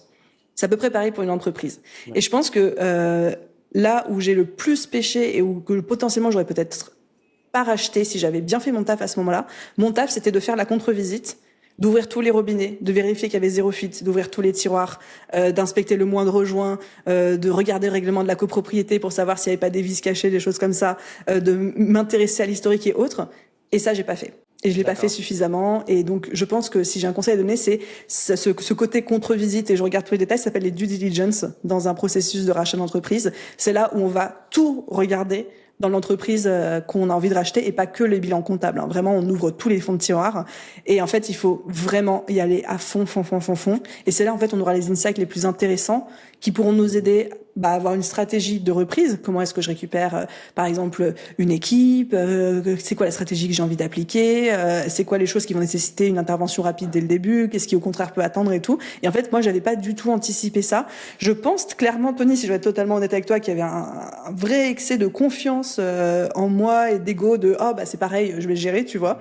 Pour ma part de responsabilité, et en fait j'aurais jamais dû faire ça. Et du coup, quand tu as racheté l'entreprise, ça comprenait quoi? Tu avais l'équipe, c'était quoi qui était inclus dans le package? L'équipe, il n'y avait pas de salariés, il y avait que des freelances. Donc il y avait le package contractuel, et puis il y a le package de l'entente de ce en quoi tu t'es engagé verbalement à faire. Donc moi, je m'étais engagée évidemment à pas bousculer le business model, à garder l'équipe, et c'était vraiment ma vision. On avait fait même des team building pour que les équipes se rencontrent, entre celles de The Bee Boost, celles de Posadem, qu'il y ait des synergies qui se créent et tout. Et en fait, moi, je rachetais tout, sauf les droits d'auteur du livre, parce qu'il y avait un livre qui avait été rédigé, mais avec des co-auteurs, etc. C'était un peu complexe. Donc j'ai pas repris les droits du livre, mais sinon j'ai racheté tout le reste. D'accord. Et pareil, ça je suis pas sûr si je peux te demander, mais je te demande quand même au cas où. C'était dans quelle fourchette de tarifs que tu as racheté Postadem? Ça, contractuellement, j'ai pas le droit de le dire. D'accord, ok, il n'y a pas de souci. Je couperai, couper. Tu peux laisser le contractuellement, j'ai pas le droit de le dire. Tout le monde me pose la question, Tony, donc je t'en veux pas, mais tout le monde me pose la question, mais non, on ne le dit pas. Ok, tu laisseras. Ok, du coup, ça fait. Peut-être qu'on peut en plus terminer sur justement le nouveau projet, la nouvelle offre, etc. Peut-être ça peut être intéressant d'expliquer maintenant là où tu en es aujourd'hui et ce que tu proposes pour, vu qu'il y a eu un énorme changement récemment. Peut-être expliquer c'est quoi les plus gros changements qu'il y avait par rapport à ton offre précédente et c'est quoi, on va dire, la vision de Aline pour cette année et puis peut-être pour les prochaines années. Dans quelle direction est-ce que tu veux aller maintenant? Les deux se rejoignent, et merci de me laisser cet espace de parole où je fais ma petite promo aussi. Je pense que ça rejoint pas mal ce qu'on a traité en fil rouge de c'est quoi le niveau de responsabilité que je veux avoir par rapport aux résultats de mes clients, c'est quoi le niveau d'implication que je veux mettre dans mon business auprès de mon équipe, auprès de mes clients, qu'est-ce qui moi me fait vibrer en tant que coach, etc. Et en fait, mon modèle d'avant, comme je t'ai dit, c'était un lancement annuel d'une formation en ligne qui s'appelait la BSB Academy, qui était absolument génial, qui a cartonné pendant des années. Mais en fait, je voyais que les ventes baissaient d'année en année. Et surtout, moi, je me sentais de moins en moins alignée avec en fait, c'est reste une formation en ligne, les gens rentrent, suivent pas tous les modules, et puis certains cartonnent avec ça, et d'autres ne cartonnent pas. et n'ont pas de résultats parce que ils font pas le travail, parce que il leur manquait des pièces du puzzle, mindset ou autre, pour que ça fonctionne bien. Et en fait, je me suis dit, comment est-ce que je peux avoir plus de résultats chez mes clients et vraiment en faire une mission de vie, même si je sais qu'on ne pourra pas atteindre à 100% parce que on n'est pas responsable de ce que les gens font ou ne font pas. Mais comment est-ce que je peux me challenger là-dessus et pas rester dans mon confort de formatrice en ligne qui te dit qu'elle est responsable des moyens et pas des résultats, quoi, tu vois. Et d'aller réconcilier un petit peu le meilleur des deux mondes. Et en fait, du coup, j'ai créé un nouveau programme à la place de ça, donc qui s'adresse à la même cible sur la même problématique. C'est je suis entrepreneur, comment je vais faire pour trouver plus de clients. Et je mélange un petit peu tout ce que je connais du business d'un point de vue sur le fond et sur la forme, c'est-à-dire qu'il y a une partie formation en ligne pendant 1 mois où vraiment on repasse sur tout ce qui fait la base de ton business, client idéal, positionnement, tarif, offre, la classique, salade tomate oignon comme je dis à chaque fois, mais version un petit peu on te prépare à la vente. Moi je dis beaucoup aux gens, être entrepreneur, entreprendre pour soi, sa liberté c'est bien, mais être entrepreneur c'est résoudre un besoin sur le marché. Et en fait, si ça, ce n'est pas coché comme case, tu ne pourras pas vendre parce que personne ne voudra acheter tes offres. Et il y a trop de personnes qui l'oublient aujourd'hui, qui sont bercées par ces sirènes de on m'a dit que je pouvais entreprendre pour être libre, pour faire ce que je voulais, bosser de X endroits, X heures par jour. Ouais, mais si en même temps t'as pas une offre qui résout un besoin sur un marché avec des codes du marché et tout, bah ça se vendra pas. Il y en a trop qui font cette connerie aujourd'hui. Donc, on repasse sur le business pendant 1 mois en mode formation et en fait à la fin, moi je prends tous les gens me rendent leurs devoirs. Leur livrable, tout est corrigé par des mentors, etc. Et à la fin, moi, je leur crée un plan d'action sur 30 jours personnalisé pour aller chercher leur prochain client. Et donc, c'est vraiment, je prends individuellement chaque personne, je regarde ce qui a été fait, quel est le business, quelles sont les règles du jeu de son marché, quels sont les codes de prospection s'il y en a. Enfin, vraiment, j'analyse tout et je leur rends un plan d'action en disant, bah voilà, pour toi, c'est ça qui va fonctionner. En tout cas, c'est mon guess. Et vas-y, on y va ensemble. Puis après, ils ont 1 mois pour implémenter, en étant toujours encadrés par coach, mentor et compagnie. Donc, ça mélange vraiment la formation de business, le coaching business, le côté, on me prend par la main et on me dit quoi faire et on corrige les exercices au fur et à mesure, quoi. Trop bien. Avant, tu étais sur des lancements, mais du coup, est-ce qu'aujourd'hui, tu es passé en mode appel de vente, closing, ouais. Appel, etc. Est-ce que tu as des setters et tout ça ou pas du tout? Alors, pas du tout. On est encore en train de découvrir et d'appréhender tout ça. Comme je te dis au début, quand on a lancé ce truc-là, ça a cartonné. On a reçu genre 150 candidatures, mais c'est un système de candidature. Si ta candidature est retenue, c'est appel avec moi ou un membre de l'équipe. Et ensuite, on t'onboard, sachant qu'on fait une cohorte par mois. Et en fait, donc au début, ça a juste cartonné et je faisais un email ou une story et c'est bon, il y avait plein de candidatures et tout. Sauf que très rapidement, comme je te le partageais en début d'épisode, ça s'est essoufflé. Et donc maintenant, on est en train de se dire, ok, il nous faut une stratégie de vente qui nous permette de remplir nos cohortes tous les mois. Et je pense que je communique pas assez sur cette offre. J'en parle, je dis pas que j'en ai pas parlé, mais peut-être pas assez en fait par rapport à l'effort de vente que ça demanderait pour remplir cette cohorte à chaque fois. Et aujourd'hui, j'ai pas de setter. Et les closings, c'est vraiment fait quand je dis par moi et mon équipe, c'est que j'ai pas d'équipe de closer. C'est-à-dire que c'est vraiment mon bras droit et mon bras gauche qui prennent les coups de téléphone avec moi. Chaque début de semaine, on se dit, bon, bah, toi, tu prends les permanences du mardi, moi, c'est mercredi, toi, c'est jeudi et tout. Et on se répartit la semaine comme ça. À minima, le temps de roder nos process suffisamment, de bien connaître notre cible. Voilà. Puis du coup, maintenant, c'est comment on apprend à vendre en evergreen ce nouveau programme, comment on l'optimise aussi, voilà, tout ça. Si quelqu'un se retrouvait dans la même situation que toi aujourd'hui, qui essaierait de vendre un programme evergreen, mais qui galérerait, est-ce que toi, tu aurais déjà des petites pépites croustillantes? J'en ai quelques-unes, ça reste assez cafouillis parce que je tâtonne là-dessus depuis 2-3 mois maintenant, donc c'est quand même très court. Je pense que la première, c'est que quand ça fonctionne pas comme on voudrait, il faut vraiment faire un concept de reverse engineering. Moi, je suis très structurée dans ma tête. C'est-à-dire que tu pars de ton offre, tu dis, OK, j'ai mon offre. Elle se vend pas comme je veux. Est-ce que la promesse est sexy? Est-ce que c'est un produit market fit? Ça veut dire, est-ce que ça correspond à une demande? Et est-ce que les gens captent ça, tu vois? Sinon, il y a quelque chose à ajuster. Parfois, c'est juste ajuster la promesse. Parfois, c'est même ajuster un peu le contenu, la pédagogie qui fait que, en fait, les gens ont pas tant envie d'acheter que ça. Ensuite, la deuxième chose, c'est, OK, une fois que ça s'est verrouillé, mon système de call, de closing, etc. Combien j'ai de calls qui entrent? Est-ce que j'en ai assez? Et combien j'ai de calls qui convertissent? C'est quoi mon taux de conversion? Peut-être que le trou de la raquette, il est là. Et ensuite, tu remontes. Maintenant, il faut alimenter le système de call. Donc, c'est l'acquisition. De combien de candidatures j'ai besoin ou de combien de calls j'ai besoin par mois pour, avec le taux de transformation que je me connais, remplir mon programme Evergreen ou mes objectifs mensuels. Et vraiment de découper ces objectifs étape par étape en faisant machine arrière, le reverse engineering, et comprendre où est-ce qu'il y a des déperditions. Généralement, c'est pas que à un seul endroit, c'est à plusieurs. Et vraiment de savoir exactement quoi cibler. Donc si tu vois que, en fait, quand tu as des calls, ça convertit super bien, mais que t'en as pas assez par mois, bah, c'est un problème d'acquisition. Ok, bah, c'est un problème avec ma création de contenu et la publicité si j'en fais. Comment est-ce que j'optimise? Qu'est-ce qui fonctionne pas? Donc je vais regarder tous mes anciens posts, qu'est-ce qui a cartonné, qu'est-ce qui m'a apporté le plus de candidatures, qu'est-ce qui m'en a pas apporté du tout, quels sont les tests que je peux faire. Enfin voilà. Et, tu vois le système de réflexion? Ouais, carrément. Et je pense, si je peux me permettre, il y a un truc, je pense, que tu pourrais tester, qui pourrait t'aider. C'est vu la taille de ton Instagram et que tu crées du contenu absolument incroyable et que tu as vraiment une présence sur Insta. Peut-être juste mettre un ou deux setters sur ton compte, ça pourrait vachement t'aider, je pense. Tu me challenges, Tony, avec ça. Tu me challenges beaucoup. Tu crées du contenu et les gens, y a plein de gens qui regardent de manière passive. Tu sais bien, il y a toujours, c'est comme ceux qui regardent sur YouTube ou peu importe ton contenu, les gens sont passifs. Mais en fait, si quelqu'un like, commente ou s'abonne à ton profil, c'est un signe que la personne est potentiellement intéressée. Donc, pourquoi laisser, on va dire, quelqu'un qui est intéressé par ce que tu fais partir dans la nature alors que tu pourrais juste déclencher une conversation, juste voir si la personne est qualifiée et potentiellement l'emmener vers un appel, ce qui fait que ça te résoudrait le fait que tu n'as pas besoin de payer des pubs. Tu as juste besoin d'avoir quelqu'un qui envoie des messages. Tu peux le faire d'abord toi-même, mais ensuite tu peux mettre quelqu'un assez facilement. Et la personne peut être totalement transparente. Elle dit salut, je suis l'assistante ou le bras droit de Aline, c'est moi qui t'envoie les messages. Et au fait, je t'envoie des messages, je voudrais juste savoir tu fais quoi comme activité, et etc. J'ai une très très très grosse croyance et a priori par rapport à ça où je déteste quand les gens font ça avec moi. C'est en mode si je veux m'abonner, je m'abonne, laisse-moi tranquille. Et si j'ai besoin d'enseignement, je viendrai te les demander. Et quand je m'abonne souvent à des comptes américains où j'engage avec leur contenu qui font que ça déclenche le setting derrière et je sais que ça m'horripile. Et j'ai cette croyance de me dire que ça va être pareil pour mon audience, qui trouverait ça extrêmement intrusif d'avoir quelqu'un qui proactivement vient vers eux alors qu'ils ont rien demandé.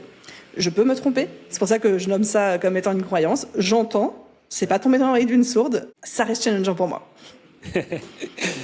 Si c'est bien fait, en soi, c'est pas une agression. En fait, c'est toujours pareil. C'est comme une pub, tu vois, une pub flashy, jaune, fluo sur ton feed Instagram, et que tu vois ça, tu dis non mais ça va, il m'agresse là, j'ai pas envie d'avoir ce genre de contenu poubelle. Mais une publicité qui est bien faite, c'est une publicité où qui va, tu vois, c'est comme un bon contenu organique en fait, une publicité.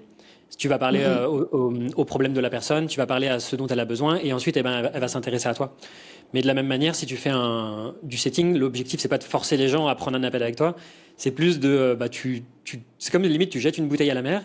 Si la personne, elle attrape la bouteille et qu'elle revient au rivage et qu'elle te la rend, peut-être que la personne était intéressée. En fait, elle avait juste besoin que tu viennes à elle pour être intéressé. Tu vas pas mettre des hameçons sur ta bouteille, tu vois. Tu vas pas forcer la personne tu vas pas essayer de la forcer à revenir vers toi. Mais si par exemple tu lances une bouteille et que la personne elle vient, autant accepter les personnes là, autant jeter des bouteilles à la mer et tenter de voir s'il y a des personnes qui sont intéressées. Mon cœur reste un peu ouvert, pas trop. Mais je pense que je manque peut-être d'exemples d'un setting qui soit bien fait pour pouvoir me projeter. Sachant que mes expériences personnelles jusqu'ici n'ont pas été concluantes, donc j'ai pas envie d'imposer ça à mon audience. Mais peut-être que effectivement c'est juste de vivre d'une manière différente où je pourrais me dire ça ce serait trop cool. Aline, on passe au dernier mini-jeu qui s'appelle les questions éclairs. Et donc si tu veux, je te propose donc ces 7 questions que je te pose et que tu peux répondre de manière rapide. T'es prête ? Du tac au tac. Donc un achat de moins de 100 € qui t'a changé la vie récemment. Passer au plan max sur Claude. 90 € par mois. Je valide à 100%. Je valide à 100%. Alors c'est 100 € par mois, mais... Ok. Vas-y, dis pourquoi, qu'est-ce que ça t'a changé, si tu veux. Je pense que j'ai fait comme 90% de la population depuis le début de l'année 2026. J'ai switché de ChatGPT sur Claude. Ma vie n'a plus jamais été la même. J'ai créé tous les skills, toute ma vie, toutes mes automatisations et je me suis perdue dans les méandres de l'IA à monter des agents à tirer l'arigot. Mais c'est surtout qu'en fait, j'atteignais très très vite mes limites d'utilisation. Donc en fait, j'ai investi dans la version Pro Max et franchement, il bosse. C'est même pas pour moi, mais c'est avec moi toute la journée. Il fait des tâches en fond, moi j'en fais d'autres et puis on avance en binôme, quoi. Clairement. Non, franchement, je pense que c'est ce que je me suis fait la même réflexion. C'est le meilleur investissement que j'ai fait de 100 € depuis bien longtemps. Parce que je payais 20 € par mois, j'avais l'abonnement, on va dire, standard. Et au final, tout au long de la journée, tous les jours, j'étais frustré parce que ça s'arrêtait, j'avais plus de crédit. Je me suis dit, je vais tester pendant un mois juste pour voir. Et je pensais que j'allais arrêter le mois suivant, mais au final, c'est le meilleur investissement que j'ai fait. En fait, c'est comme si tu avais quelqu'un dans ton équipe que tu payais, mais tu sais, c'est un peu le truc classique. On dit, c'est comme si tu embauchais quelqu'un. Mais honnêtement, Claude Cowork, tout ce qu'on veut, ça a révolutionné ma vie et mon business. Et je pense que c'est que le 1% de ce que ça va avoir d'impact dans les prochaines années. Mais moi, je suis une grande fan d'IA. Ça me fait aussi très peur, comme tout le monde, je pense. Mais quand je vois mon niveau d'utilisation de ce que j'arrive à faire et que je pense que j'utilise peut-être 5% des capacités de ce qui pourrait être possible aujourd'hui, c'est juste complètement fou, quoi. C'est quoi, toi, un truc que tu fais avec l'IA que tu pensais pas que tu pourrais faire, ou un use case super intéressant auquel on pense pas forcément? Je pense que moi, ce qui m'est le plus utile aujourd'hui, c'est en fait Claude, il est branché à mon Notion. Et limite, je ne touche plus mon Notion, c'est Claude qui travaille dedans pour moi. Donc c'est-à-dire qu'on brainstorm, on met en place des trucs, et après c'est lui qui me crée les pages, les bases de données, les machins, qui l'alimentent. Tu vois, enfin, je me suis fait une automatisation. Je devrais pas dire ça, mais c'est pas grave, je le dis quand même. Mais je me suis fait une automatisation avec Telegram. En fait, j'ai une conversation Telegram avec moi-même, et dès que j'ai une idée de contenu, je la balance dans Telegram. Mais ça peut être 3 mots, ça peut être une ligne, ça peut être beaucoup plus long. Et en fait, je la balance dedans, et il y a une automatisation qui passe avec Claude, qui va créer l'idée de contenu avec mon ton de voix, le mettre dans ma base de données Notion, avec le statut à programmer. Moi, j'ai plus qu'à relire, à cliquer sur terminer, et ça se publie. C'est incroyable. Ouais. Moi, j'ai automatisé mon CRM. Et c'est pareil que toi pour Notion, sauf que en fait, ça capte en fait toutes les conversations de tous les prospects, de tous les appels qu'il y a eu. Et c'est un truc de fou. Il peut identifier des prospects chauds que moi-même j'avais oublié, parce que je peux pas me souvenir de tous les gens que j'ai eu, mais il arrive à retrouver dans cette base de données qui est contacté, à quel moment, comment le relancer, que ce soit pour du setting ou du closing ou quoi que ce soit. C'est absolument incroyable. Sur quoi tu as complètement changé d'avis ces 2 dernières années? Je vais avoir un discours, j'espère pas trop fataliste, mais je pense que il y a 2 ans, j'étais encore dans un monde de bisounours où les gens ne pouvaient pas être mal intentionnés, ne pouvaient pas être méchants, et que si à un moment il y avait un truc qui se passait mal, c'était pas de leur faute et ils pouvaient pas l'avoir ni anticipé, ni calculé, ni manigancé. Je pense que ça, maintenant, j'en suis un peu revenue. Et je me dis, je crois en la bienveillance et la bonté des gens, mais je crois aussi qu'il y a des gens qui sont mal intentionnés et qui, par amour du gain, de l'argent ou autre, sont capables de choses que moi, je ne pourrais pas faire. Et ça veut pas dire que c'est pas possible chez quelqu'un d'autre. Suite à une mauvaise expérience, j'imagine. Plusieurs. Je pense que c'est beaucoup de personnes qui auront le même discours que moi te diront, c'est plusieurs expériences qui te montrent que, finalement, le monde n'est pas si rose que ça, quoi. Quand t'entends le mot succès, c'est qui la première personne à laquelle tu penses? À mon papa, qui était entrepreneur aussi, dans les années 80. Ah, est-ce que je vais faire pleurer Tony avant la fin du podcast? C'est lui qui m'a vraiment tout appris sur l'entrepreneuriat, en tout cas sur la posture et sur le mindset entrepreneurial. Il était entrepreneur, mais lui, c'était vraiment dans c'était un truc de technologie des années 80. Ce serait trop long que je te raconte. C'était très niche, très spécifique, très industriel, donc rien à voir avec ce qu'on peut construire. Mais c'est lui qui m'a montré que c'était possible d'être entrepreneur, qu'on pouvait partir de zéro, parce que c'est le genre de success story qui commence dans un garage et qui finit avec une introduction en bourse, tu vois. Il m'a toujours encouragé, il m'a toujours donné des bons conseils, y compris mindset, beaucoup mindset. Et pour moi, c'est l'incarnation du succès. Ok, incroyable. T'as des larmes aux yeux ou pas? Non, mes yeux sont très secs. Totalement secs. C'est pas moi, c'est le vent. Et le conseil que tu donnes à tout le monde, mais que tu as du mal à appliquer toi-même? J'essaye vraiment de cultiver une vraie congruence au quotidien en faisant ce que je dis et en disant ce que je fais. Mais je pense que parfois, je me rebats avec une phrase que je dis pourtant H24 à tout le monde, qui est mieux vaut fait que parfait. Mais dès que j'ai un vrai biais, ou dès que les choses ne se passent pas comme je voudrais en termes de résultats, j'ai tendance à retomber dans un biais de perfectionnisme c'est parce que j'ai pas fait assez bien. Si ça s'est mal passé, c'est parce que j'ai pas été à la hauteur, c'est parce que j'ai pas fait comme il fallait, c'est parce que j'ai pas fait assez bien, qui est mon gros trigger, moi, en termes de dev perso et de psycho. Et du coup, j'ai tendance à rebasculer vers le perfectionnisme dès que, par exemple, un lancement se passe pas bien ou que j'atteins pas mes objectifs du mois, etc. Et si tu pouvais forcer tous les entrepreneurs à lire un livre, ça serait quoi? Ça serait lequel? Je pense qu'un des livres qui m'a le plus aidé en termes de productivité et d'efficacité, c'est The One Thing. C'est un livre sur l'organisation et la productivité, la priorisation, c'est magique. Il y a une question qui était dans le livre qui est vraiment bien, c'est de se poser la question justement, c'est quoi t'as une chose, The One Thing, et ça serait quoi la seule chose que si je la fais aujourd'hui rendrait tout le reste inutile? Et d'ailleurs, je complète avec un petit tips qui est intéressant, mais ce livre-là, je l'ai lu plusieurs fois. Pareil pour le livre de Comment se faire des amis de Dale Carnegie, que tu citais plus tôt, que j'ai lu tous les ans pendant 4 ans, d'ailleurs. Que, en fait, un très bon livre, en fait, on peut le relire plusieurs fois pour vraiment ancrer la philosophie du livre en nous. Moi, j'avais un peu cette idée il faut lire un maximum de livres et j'essayais de lire 52 livres par an parce que je faisais un challenge Goodreads. Goodreads, c'est une application pour noter les livres qu'on lit. Et du coup, j'étais dans ce challenge il faut lire le plus de livres possible tout le temps, etc. Mais en fait, il y a des très très bons livres qui méritent d'être lus plusieurs fois. Et vaut mieux lire 10 fois un livre exceptionnel que une fois 10 livres médiocres. Vu que c'est un excellent livre, je pense que ce livre-là mérite d'être lu 10 fois. Un message que tu mettrais sur le fond d'écran de tous les ordinateurs de la planète, ce serait quoi ? Mieux vaut fait que parfait. Franchement, t'as pas idée le nombre de fois que je me le répète dans une journée. Dès que je sens que je bloque sur c'est pas assez bien tel contenu Instagram, c'est pas assez bien tel email, c'est pas assez bien, c'est pas assez, c'est mieux vaut fait que parfait en fait. Et franchement, dans 99% des cas, tout le monde est très content et t'y penses même plus. Et dans 1% des cas, il y a quelqu'un qui dit il y a une coquille sur ta slide. Bon ok, il y a une coquille sur ma slide. Pour conclure sur cet épisode, est-ce que tu aurais une question ou une demande, tu vois, un truc que tu voudrais partager Alors j'en ai 2.